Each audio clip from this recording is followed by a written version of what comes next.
À la une de l'actualité ce soir, l'alternance à la tête de la CODER, la coalition pour la démocratie et la réconciliation nationale.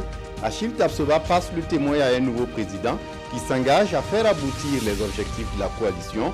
La démarche du nouveau président à suivre dans ce journal. Dans ce journal également, ils sont des milliers d'enfants au Burkina à nourrir le rêve d'aller à l'école. Mais pour certains d'entre eux, ce rêve s'évanouit du fait de la pauvreté de leurs parents. Une triste réalité que l'ONG Credo Christian Relief and Development Organization combat à travers des parrainages.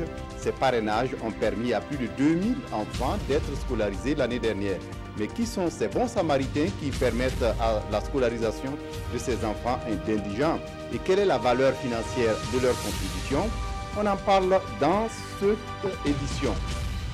Dans cette édition également, tension électorale au Sénégal marquée par des interdictions de manifestations, mais aussi le retard de livraison des cartes d'électeurs. L'ancien président Abdoulaye Wade, dans ce contexte, prend la tête de la liste de son parti pour ces législatives. Ce sont là les titres du 20h. Mesdames, Messieurs, bonsoir, ravi de vous retrouver. L'alternance à la tête de la CODER, la coalition pour la démocratie et la réconciliation nationale, Achille Tapsoba passe le témoin à un nouveau président qui s'engage à faire aboutir les objectifs de la coalition. Bouma Ernest Nebié. C'est désormais à Achille Tapsoba, par ailleurs président par intérim du CDPI, que revient la présidence de la CODER, la coalition pour la démocratie et la réconciliation nationale, et ce pour un mandat de 3 mois. Un président sortant qui dit poursuivre l'œuvre de son prédécesseur immédiat Rasmani Ouedraogo, à savoir la réconciliation nationale, la promotion de la démocratie et la paix au Burkina Faso. Le principal défi, c'est bien sûr poursuivre le travail de sensibilisation et surtout de prise en compte de la nécessité de la réconciliation, non seulement par les autorités publiques, mais aussi par les populations à la base. Le président sortant, quant à lui, dit être satisfait de son bilan de 3 mois passé à la tête de la CODER. Le premier résultat pour nous, c'est la baisse de la tension artificielle et inutile créée autour de la CODER. Deuxièmement, c'est le renforcement des capacités organisationnelles, conceptuelles et opérationnelles de la CODER. Troisième résultat, c'est l'élargissement de la base sociale de la CODER avec l'adhésion de 2 nouveaux membres et la mobilisation de nos militants et sympathisants à la base. Quatrième résultat, la matérialisation du projet de réconciliation nationale avec l'existence d'un projet de mémorandum en cours d'adoption. À cette cérémonie de passation de charge, il a été également question d'installation des membres des commissions techniques et de coordination de la coalition, ainsi que l'acceptation de l'adhésion à la CODER de 2 nouvelles associations, à savoir le Club des Anciens pour la Paix et l'Association des dockers et manœuvres du Burkina. Dévouement et patriotisme, des valeurs qui doivent aider à la réussite du PNDS. Et pour le cadre sectoriel chargé d'accompagner la mise en œuvre du PNDS, la gouvernance économique doit être exemplaire. Les membres du cadre réunis ce matin ont pu examiner les réformes et stratégies en la matière. Le point avec Jean Zongo et Kadi Sanogo. Cette revue à mi-parcours 2017 du cadre sectoriel de dialogue gouvernance économique piloté par le ministère de l'économie, des finances et du développement, regroupe 4 départements ministériels et les partenaires techniques et financiers. Une session qui va permettre d'apprécier les résultats à mi-parcours dans le secteur de la gouvernance économique et de donner des orientations sur les mesures correctives en vue d'atteindre les objectifs fixés en fin d'année. C'est aussi une occasion pour examiner et adopter le projet rapport diagnostic du secteur gouvernance économique. Beaucoup d'actions ont été menées, donc entre autres des actions phares, c'est la mise en place de la facture normalisée. Et également un gros chantier donc, qui est en œuvre, qui permettra de connecter donc, notre système informatique douanier à l'ensemble des systèmes informatiques douaniers des différents pays voisins. Dans le secteur de l'emploi, on est en train de réveiller, en tout cas de mettre en œuvre les activités dans le cadre du Conseil national pour l'emploi et la formation professionnelle. Et nous allons de façon sans langue de bois, faire notre autocritique ensemble afin que donc, le prochain semestre soit plus un grand succès. Le rapport diagnostic, une fois validé, va servir de socle pour l'élaboration de la politique du secteur de planification, gouvernance économique, dont le document est attendu pour fin septembre 2017. Et puis l'administration publique au Burkina Faso souffre de dysfonctionnements, sans oublier le faible niveau de dévouement. Toute chose qui plombe l'action déployée au quotidien par cette administration. Pour sa première session de l'année en cours et sous la présidence du Premier ministre Paul Kaba-Thiéba, le Conseil national de la modernisation de l'administration va échanger en toute franchise sur le sujet. Déjà à l'ouverture, le Premier ministre a exhorté les agents de la fonction publique à plus de dévouement et de patriotisme. Tanga Robert Kafando. La rencontre a permis aux membres du Conseil national de la modernisation de faire le bilan des orientations prises en juillet 2016 dans le sens de faire de l'administration burkinabé une administration moderne et efficace. Elle a également permis de prendre de nouvelles orientations pour l'année 2018. À la lumière donc du bilan qui a été fait et des échanges que nous avons eus, nous avons décidé donc d'intégrer un certain nombre de nouveaux éléments dans les indicateurs de mesure des résultats. Nous avons également décidé, par exemple je prends un exemple, nous avons décidé de prendre en compte les objectifs de développement durable dans les critères donc, de mesure des résultats. Nous avons également décidé de prendre en compte d'autres variables comme la question du genre, comme la question du handicap. L'objectif est de faire de l'administration burkinabé une administration au service du citoyen et des usagers. Le Premier ministre Paul Kaba-Thiéba, tout en réaffirmant la disponibilité de son gouvernement au dialogue et à accompagner toute initiative tendant à valoriser les ressources humaines, a exhorté chaque agent au sens du dévouement et à ne considérer que l'intérêt général. Et l'efficacité dans l'administration publique au Burkina doit également être lisible dans l'enseignement supérieur, surtout que depuis plusieurs années à présent, les universités publiques connaissent des retards et autres chevauchements des années académiques. Un forum s'est donné l'ambition d'aider à en finir avec cette situation qui n'est pas sans conséquence sur la qualité de l'enseignement supérieur ici au Faso. Un plan est donc attendu à la fin de la rencontre et servira de feuille de route. Explication Roger Kam, Yarkitida. Les retards et les chevauchements des années académiques, la situation est de plus en plus préoccupante dans les universités publiques du Burkina. À qui la faute? Certainement à tous les acteurs, c'est-à-dire l'État, les enseignants, les étudiants ainsi que les parents d'élèves. Tous sont conscients de la situation et décident de se parler dans un amphi afin d'accorder les violons. Il s'agit de faire en sorte que chacun de nous, à commencer par le ministre, que dans une réflexion, qu'on se rende compte des pratiques qui n'ont pas été les meilleures, qu'on se rende compte des pratiques les meilleures et qu'on prenne la résolution d'améliorer en comptant sur nos propres forces. D'abord, parce que nous avons au moins nos intelligences pour agir. La mise en place d'un plan de recadrage des années académiques et la relance de l'enseignement supérieur devraient être le schéma directeur de cette rencontre. Pour y arriver, il faut oser changer les pratiques. Que déjà, au niveau des décideurs, que nous ayons de nouvelles façons de faire, que les enseignants adoptent de nouveaux comportements, que les étudiants adoptent de nouveaux comportements. L'administration les atos. Ça, c'est très important, parce que nous avons besoin d'avoir une gouvernance vertueuse dans nos universités et nos centres de recherche.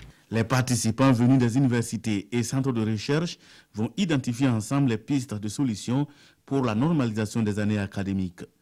Ils vont également élaborer et adopter un protocole d'accord susceptible de dresser un schéma de résorption des retards et des chevauchements portés par les acteurs eux-mêmes.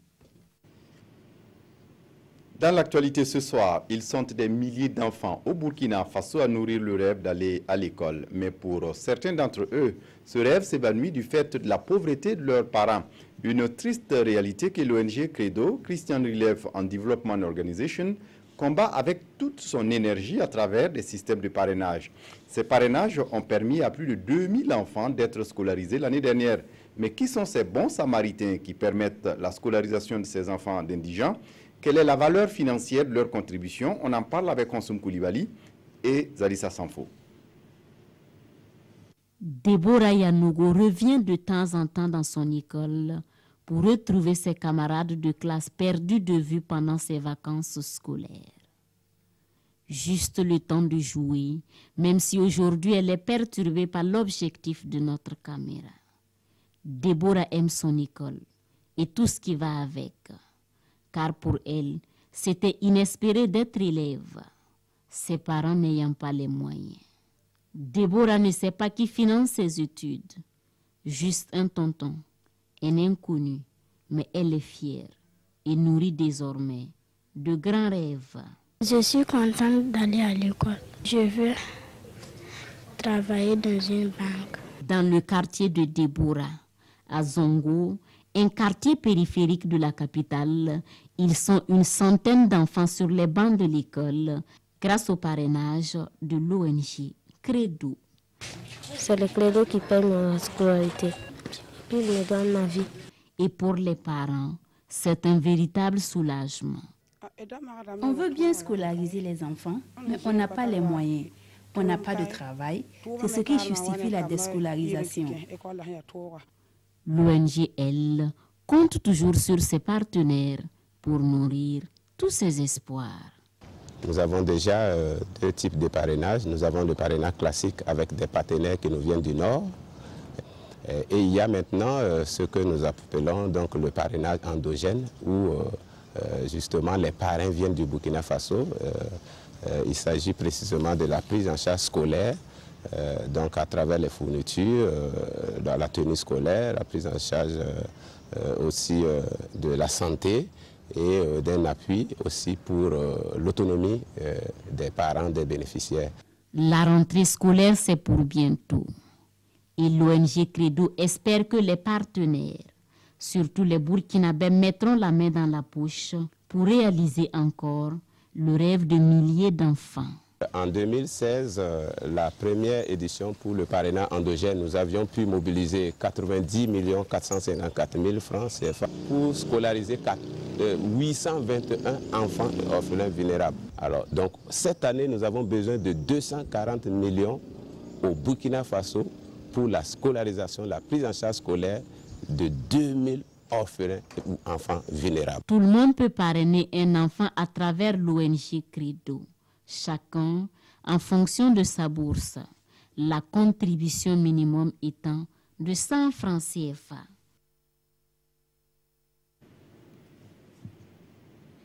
Le savoir indispensable pour l'acquisition de diplômes, des diplômes qui ouvrent la voie aux emplois. Et pour lutter contre le chômage des jeunes et des femmes, le gouvernement burkinabé conduit un important programme spécial de création d'emplois. Cette année, le programme veut totaliser la création de 12 000 emplois directs et indirects. Le comité de pilotage du programme est en conclave pour évaluer ce qui est déjà fait. L'objectif visé sera-t-il atteint? La réponse avec Zoubaviel David Dabiré. 12 000 emplois pour les jeunes et les femmes du Burkina Faso au titre de l'année 2017. Un programme spécial de création d'emplois du ministère en charge de la jeunesse avec un financement de près de 5 milliards de francs CFA. Et à cette rencontre, les spécialistes en charge des questions d'emploi examinent le document qui servira de référentiel dans la mise en œuvre de la phase 2 du programme. Le gouvernement a bien voulu consentir cette année près de 5 milliards de francs CFA afin que nous puissions développer des activités autour de ces 6 composantes essentielles pour viser une cible à peu près donc, de 12 000 emplois que nous souhaitons donc d'ici la fin 2017, dont 5 500 emplois directs avec près de 2300 bénéficiaires donc, de stages d'initiation à la vie professionnelle et couplés avec près de 5000 jeunes ruraux qui bénéficieront de soutien à travers des kits d'installation. La mise en œuvre de la première phase du programme a dégagé des acquis en termes de création d'emplois selon le président du comité de pilotage. Et l'on fonde l'espoir de voir cette autre phase contribuer à juguler le phénomène du chômage qui ronge une bonne partie de la jeunesse burkinabé. Nous allons examiner et adopter le projet de plan d'action réaménagé. Le montant initial de 7 milliards 500 millions a fait l'objet d'une régulation budgétaire. Donc cela induit aussi un réaménagement du plan d'action pour se conformer à cette nouvelle donne. Ce programme est au cœur du plan national de développement économique et social selon ses concepteurs. Au sortir de cette rencontre, Les participants espèrent l'adoption et la validation du document en vue de sa mise en œuvre diligente au Burkina Faso. Et puis avant de poursuivre avec seulement 28% de réussite au BEPC et 38% au bac, les résultats scolaires inquiètent au Burkina Faso. À qui la faute? Enseignants, parents d'élèves, promoteurs d'établissements et gouvernement se renvoient la balle. Juste après ce journal sur le coup de 21h sur la RTB donc, Simon Gongo donne la parole aux différents acteurs. Soyez donc au rendez-vous de l'émission Débat contradictoire controverse. Pour décourager la prolifération des armes légères et de petit calibre, la Commission nationale chargée de lutter contre le phénomène s'intéresse aux Kogluego et autres groupes d'autodéfense. Et ce public, la Commission a signifié clairement le caractère illégal de possession des armes à feu sans autorisation. Roger Bembamba, Ismaël Sirima. Sauvons des vies en disant non à la circulation des armes légères. Ce sont des mots lus sur des affiches à Zorgo. Il s'agit d'une campagne de sensibilisation de la Commission nationale de lutte contre la prolifération des armes légères à l'endroit des groupes d'autodéfense. Selon cette commission, près de 300 000 armes de petit calibre seraient en circulation de façon illicite au Burkina. Les citoyens pensent effectivement, chacun y va de sa manière. Ils pensent effectivement que l'acquisition d'une arme pour soi, tout lui permet d'effectuer le duel contre l'insécurité. Alors que même dans cette acquisition de l'arme-là, il y a une démarche, il y a des conditions, il y a des manières d'utiliser. Ce sont ces conditions contenues dans des textes de loi qui sont présentés ici à ces groupes d'autodéfense de la région du plateau central. Nous savons qu'il y a des actes qui sont contraires aux normes au niveau de notre pays. Donc nous allons essayer de les amener à voir quel est le comportement citoyen qu'il faudra maintenant qu'eux aussi, à leur niveau, ils puissent développer. Et surtout aussi, travailler de concert avec les forces de défense et de sécurité. Après Zorgo, dans la région du plateau central, la sensibilisation va se déporter dans les autres régions. À terme, elle vise le respect des droits de l'homme partout au Burkina.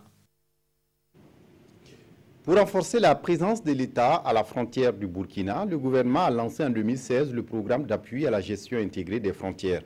Un programme qui mise sur l'amélioration des conditions de vie des populations frontalières, mais aussi la stabilisation du pays. Ce 26 juillet à Dédougou, les acteurs de mise en œuvre du programme se sont retrouvés pour planifier les activités. Sur place à Dédougou, le témoignage de Yacouba Goro.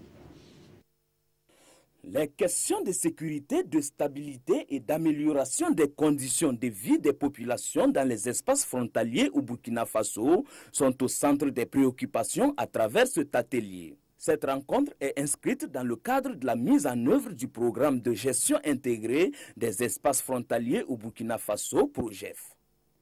Un programme qui vise à renforcer la sécurité, la stabilité et l'amélioration des conditions de vie dans les zones frontalières à travers 4 axes d'intervention. L'amélioration des conditions de vie à travers les infrastructures socio-économiques, mais aussi la présence de l'État à travers la rénovation ou la construction d'infrastructures qui peuvent abriter les autorités chargées de la gestion des questions de frontières au niveau du Burkina Faso. Et en plus de cela, voir comment renforcer les capacités de toutes les structures chargées des questions de frontières. À travers cet atelier de Dédougou, les acteurs intervenant dans la chaîne de gestion des frontières vont planifier et prioriser les besoins pour une gestion intégrée et efficace des espaces frontaliers. Une approche qui est bien accueillie ici dans la boucle du Moun, une région frontalière avec le Mali. Ce projet va contribuer, j'en suis sûr, à développer les espaces frontaliers et surtout à les stabiliser, à les équiper pour faire une bonne planification. Une planification qui va permettre donc au programme d'atteindre ses objectifs. Pour les participants, composés des élus locaux, des chefs de circonscription administrative, des représentants des administrations régionales et des partenaires techniques et financiers, le projet va contribuer à lutter contre la criminalité transfrontalière. Et pour réussir ces initiatives, la prévention de la radicalisation et la lutte contre l'extrémisme religieux dans les espaces frontaliers du Burkina avec ses voisins est essentielle. À Fadan Gourma, c'est le mouvement sunnite, un regroupement de musulmans qui est à l'origine d'une réflexion sur ces sujets. Pour ces fidèles musulmans, l'extrémisme religieux n'a rien à voir avec le vrai visage de l'islam. Sur place à Fada, le reportage de Dahandi Banga. Le mouvement sunnite de la région de l'Est renforce les capacités des fidèles musulmans sur les valeurs de l'islam. Durant 3 jours, les participants ont échangé sur la thématique relative à la lutte contre l'extrémisme religieux et toute autre forme de violence, afin de contribuer à garantir la paix. L'extrémisme religieux n'a rien à voir avec le vrai visage de l'islam. Une religion qui prône la paix ne peut pas faire de certains actes ignobles dont nous constatons tous dans ce monde entier. Nous avons voulu, à travers cette formation, sensibiliser tous les frères et sœurs de vraiment comment vivre et prendre garde. Un séminaire qui satisfait participants et organisateurs au regard de la qualité des participants venus de l'intérieur du pays, du Togo et du Niger. Nous avons eu plus de 2000 participants à ce séminaire et vraiment nous pouvons dire que le message est bien passé. La formation c'était propre, c'est parce qu'il a conseillé de l'islam, ce qui est propre. Le séminaire là, il donne la paix du pays là. Tous les Burkina Faso, le séminaire là en race quoi. C'est que les gens entendent la même là, en tout cas c'était propre. Si tu prends ça là, travailler là, c'était bon. Une initiative bien accueillie par le parrain. Nous pensons qu'il est essentiel pour chacun de nous de développer des initiatives pour lutter contre l'intégrisme qui fait beaucoup de mal à notre pays. En marge de ce séminaire, un don de 184 poches de sang a été fait au profit du CHR de Fadangouma. S'achemine-t-on vers une réforme des critères d'appréciation des expressions culturelles à la Semaine nationale de la culture? Le ministère de la Culture et le secrétariat permanent de la SNC souhaitent ici des changements dans l'organisation de la Biennale de la culture au Burkina Faso. Les participants ont examiné les différentes insuffisances constatées dans les éditions précédentes, mais aussi fait des suggestions et adopté de nouvelles orientations. Des orientations qui vont aider la SNC à mieux répondre à ses missions originelles. Martin Zerbo, Ahadi Sandamba. C'est le dernier d'une série d'ateliers consacrés à la relecture des textes fondamentaux de la Semaine nationale de la culture SNC. À cette rencontre donc, ces acteurs issus de plusieurs maillons de la culture ont examiné les différentes insuffisances soulignées antérieurement, ont fait des recommandations et adopté la nouvelle feuille de route. Il s'agit notamment des disciplines du Grand Prix national des arts et des lettres. Nous avons été instruits effectivement de mener des réflexions et qui ont abouti effectivement à une catégorisation effectivement de ce volet, le volet Grand Prix national des arts et des lettres, en 2 sous-catégories, avec d'un côté les expressions culturelles du terroir comme on le dit, de l'autre il y a les expressions modernes. Des changements qui s'avèrent nécessaires dans un contexte où la SNC dans sa forme actuelle ne répond plus aux missions qui lui ont été assignées au départ. La réflexion va permettre de ramener la Semaine nationale de la culture dans son esprit originaire qui consistera à présenter au cours des phases finales des expressions culturelles traditionnelles entre elles et non pas à les mettre dans un esprit de confrontation ou de compétition. Et permettre également à tous les acteurs à être davantage orientés vers la création sans dénaturer, sans pervertir l'essence même de nos rythmes du terroir. Ces nouvelles orientations seront mises en œuvre dès la 19e édition de la SNC, Bobo 2018.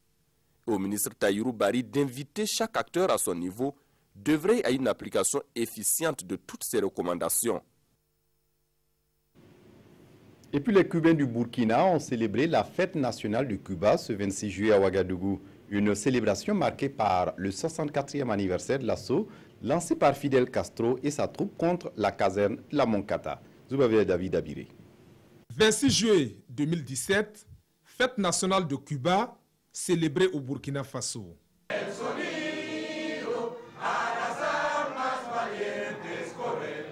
Luis Yacel Munoz Baté, consul de Cuba au Burkina Faso, prononce le discours de la célébration de cette journée historique. Un discours qui retrace l'histoire de Cuba. Le 26 juillet 1953, Fidel Castro, accompagné d'une poignée de rebelles, lance l'assaut contre la caserne de la Moncada. C'est le début d'une longue guerre contre l'impérialisme en vue de la libération de Cuba. Pour nous, les Cubains, ça c'est une date historique. Pour les Cubains, cette date représente la naissance du mouvement 26 juillet, que c'est le mouvement qui a été créé par Fidel Castro. Et c'est la dernière période de la révolution, de l'histoire moderne de notre pays, qui a commencé avec la révolution cubaine du 1er janvier 1959. Et c'est en présence d'autorités burkinabè, ressortissants de Cuba vivant au Burkina Faso et sympathisants du pays d'adoption de Ernesto Che Guevara que cette date est célébrée.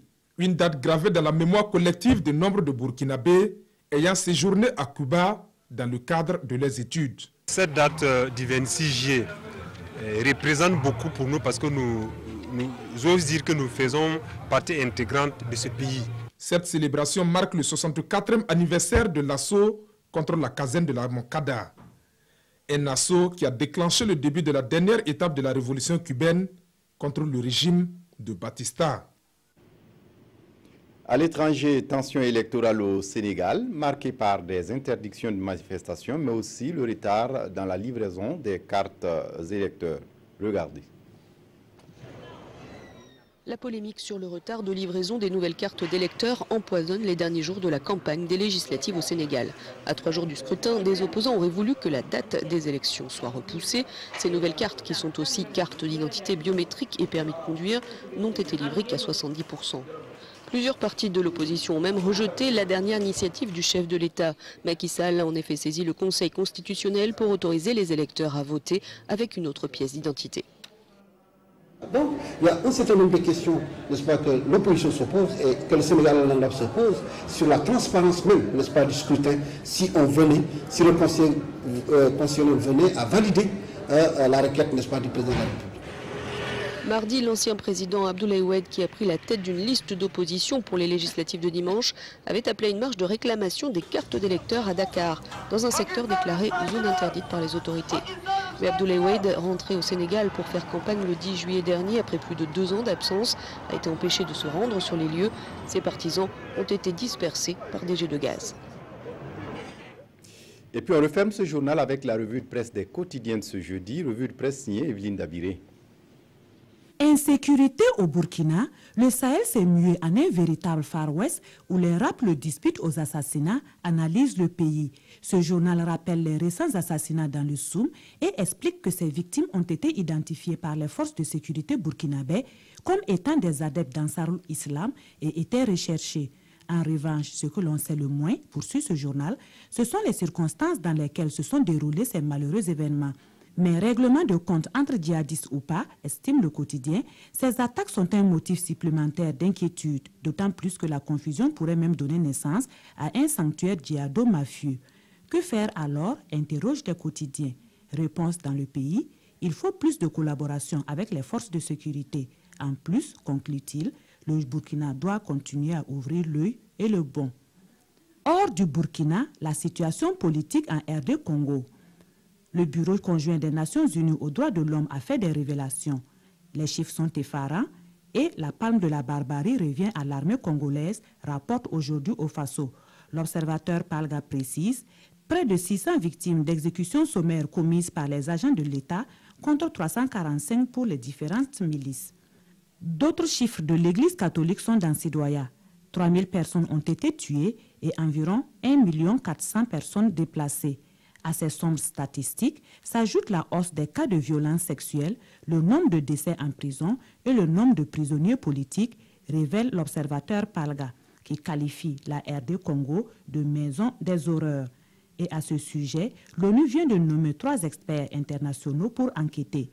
Une enquête à laquelle s'oppose Kinshasa avec le soutien de certains pays africains, lit-on dans Sidoya. Au final, qui, pour arrêter la dérive de la RD Congo, interroge aujourd'hui au Faso.